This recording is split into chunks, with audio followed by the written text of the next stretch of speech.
Hello everyone, welcome back to my channel. Before we get started, please hit that subscribe and the like buttons so we can share with even more people who might benefit from this information. Thank you. Firstly, thank you to all those who have supported and encouraged and prayed for me in the last weeks. I've been really encouraged by the feedback that I've received from so many of you from around the world. So much has happened in these last 3 weeks. I'll summarize so that you can catch up in case you missed some of the small posts that we had. Now, you might have noticed something that my team has been posting videos in many languages with my face. Now, no, I don't speak French and Portuguese and Chinese and Russian and Spanish and Thai and all those other languages. We've simply used AI to produce those videos to reach more people who are possibly in need of some encouragement. The Portuguese has done particularly well in Brazil, and a lot of people have viewed that and we've had good feedback. Now, if you're not familiar with my channel, my name is Stephen Lewis, and I am the CEO of Harvesters Ministries, and I have stage 4 metastatic pancreatic cancer, as well as stage 1 prostate cancer.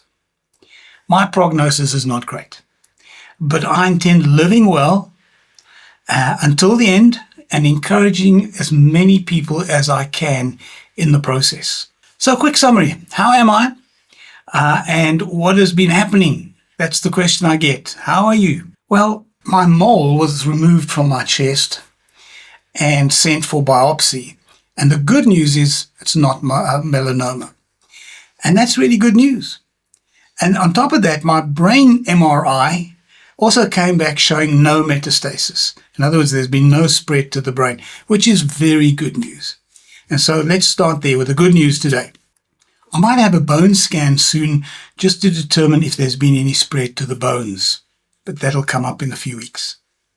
Now, Honey and I went to the USA just 2 weeks ago or so. We left and were away for 10 days to pick up our personal things in Texas.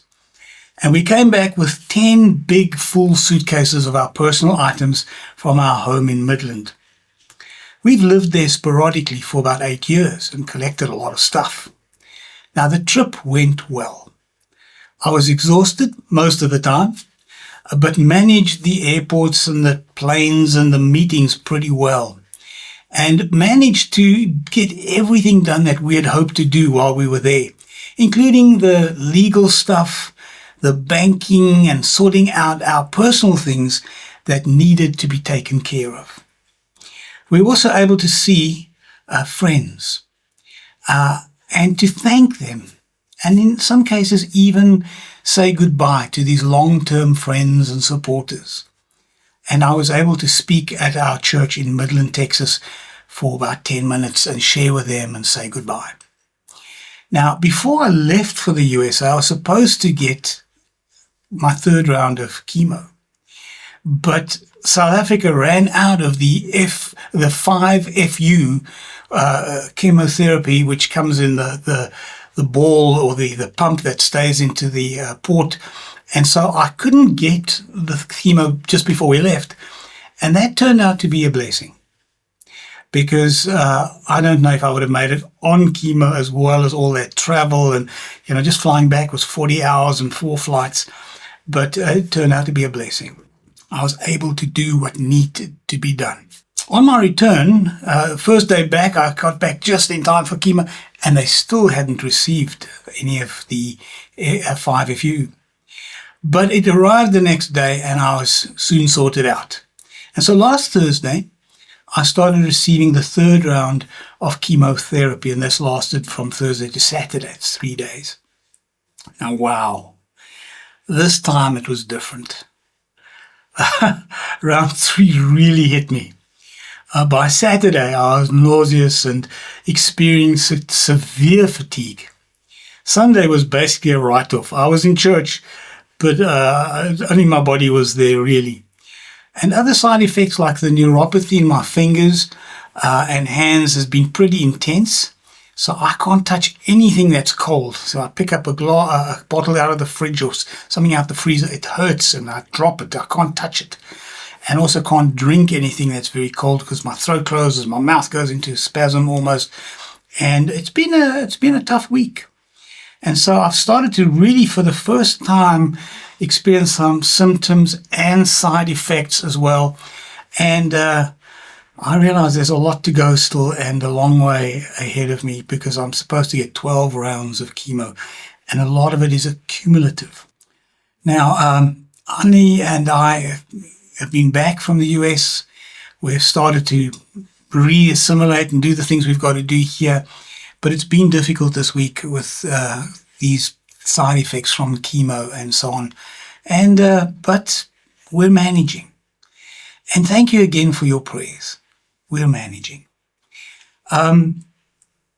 Today is Wednesday, and some of the nausea and fatigue have lifted slightly, and I can cope pretty well until about lunchtime when I start really feeling my energy leaving and I start to want to fall asleep and so on again.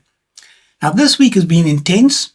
Francois, my successor at Harvesters Ministries, has been in Cape Town, and we've been working hard on the handover of my role as CEO of the ministry. So please pray for that and that it'll go well. We want to complete the handover within 3 months. I'm already 2.5 months since my diagnosis, and we don't know how long my strength will last. So we're trying to get stuff done, and so that there's a smooth handover of everything in the ministry. And so pray for that. With this being a difficult week, I want to leave you with a thought again. As I experienced some side effects, a little bit more severe than in the past, and as I became aware of some symptoms, I realized how early in my journey I actually am. There's still so much that lies ahead, a lot of difficulty. But this made me think of others who are in the same boat. The fact is that there are hundreds of thousands of cancer sufferers around the world.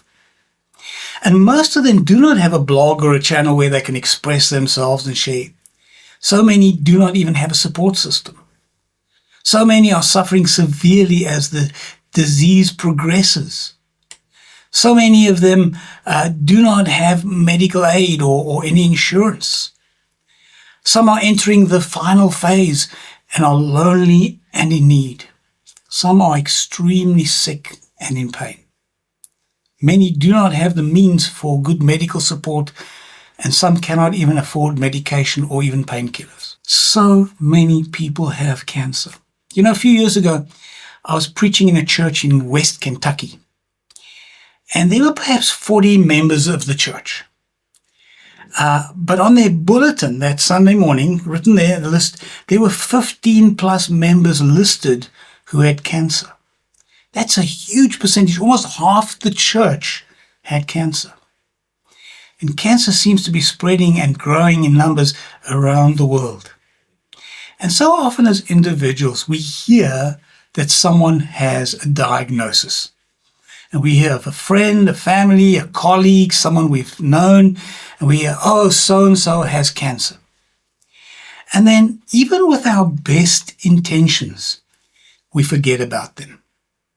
Life goes on, and only from time to time, sporadically, we think, oh, so-and-so has cancer. But we seldom reach out, and we just wait for the day when we get the really bad news, or hopefully some good news about them.